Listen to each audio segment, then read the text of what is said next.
gudoomiyaha jaaliyadda Somaliland ee dalka Jarmalka Mustafa Cabdiraxmaan Muumin iyo xubno ka tirsan jaaliyadda Somaliland ee dalka Jarmalka ayaa gegida diyaaradaha ee magaalada Frankfurt ku soo dhaweeyay Cabdiwahaab Maax oo ka tirsan madaxda sare ee shirkadda Telesom. Mustafa Cabdiraxmaan Muumin iyo xubnihii soo dhaweynta ku wehelinayay ayaa tilmaamay qaabka ay ugu faraxsan yihiin booqashada mas'uulkani ku soo booqday magaalada Frankfurt ee dalka Jarmalka.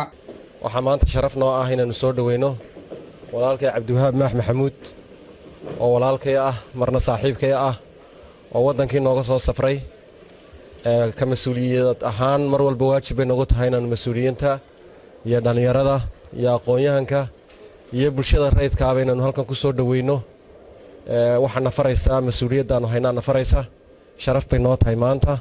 waxaan leeyahay Cabdiwahaab Maax Maxamuud ku soo dhawow Frankfurt, ku soo dhawow Germany, ku soo dhawow magaaladaada iyo dadkaaga iyo ehelkaaga oo jooga, ku soo dhawow reer Somaliland, ku soo dhawow ummadda Soomaaliyeed meel kasta joogtaba ku soo dhawow ayaanu ku leenahay.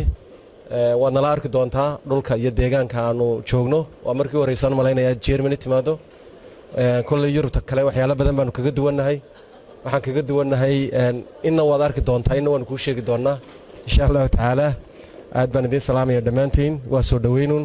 marka hore waxaan mahad celinayaa dhammaan hawlwadeennada SAB TV runtii maanta aad baan ugu faraxsanahay inaan ku soo dhaweeyo walaalkay Cabdiwahaab Maax Maxamuud oo muddo isku ka dambeysay 7 sano.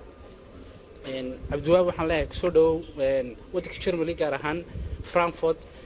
aad baan ku soo dhaweynayaa. Cabdiwahaab Maax ayaa isaguna dhankiisa faahfaahin ka bixiyay ujeedada socdaalkiisa waxaana uu mahadnaqay mas'uuliyiintan ka tirsan jaaliyadda Somaliland ee ku soo dhaweysay magaalada Frankfurt.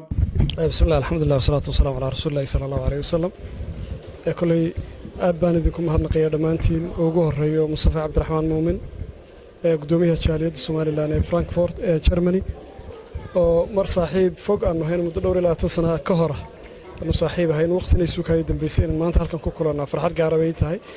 dhammaan ragga kale ama Maxamed ama Cabdifataax ama ogaaska intaba aad baan idinku mahadnaqayaa. waana ku faraxsanahay in maanta halkan aynu isugu nimaadno. kulay wadankii baan ka yimid safar iska shakhsi ah oo aniga ay gaar baan u socday. waqti kooban waan joogi doonaa insha Allah taala. wadankii aanu ka nimid iyo dhulkiina waa lagu nabad qabo barwaaqo iyo balaale badan baa ka jira insha Allah. kulay goor gaaban hadalkeedna gaaban baan u malaynayaa. waan idin nimid maalmaan idin la joogi doona haddii la haydmo. saa uu sheegay rag ay sheegeen wax badan oo cusubna waa laga yaabaa inaan arko. wax badan iyo sheeko badan iyo talo badan iyo war badan inaan isu weydaarsano insha Allah taala iyaan rajaynayaa. aad iyo aad baad mahadsantihiin. bahda SAB TV iyagana si gaar ah u salaamayaa. aad iyo aad baan idin salaamayaa. Assalaamu calaykum waraxmatullaahi wabarakaatuh. Sakariya Jeylani, SAB TV, magaalada Frankfurt ee dalka Jarmalka.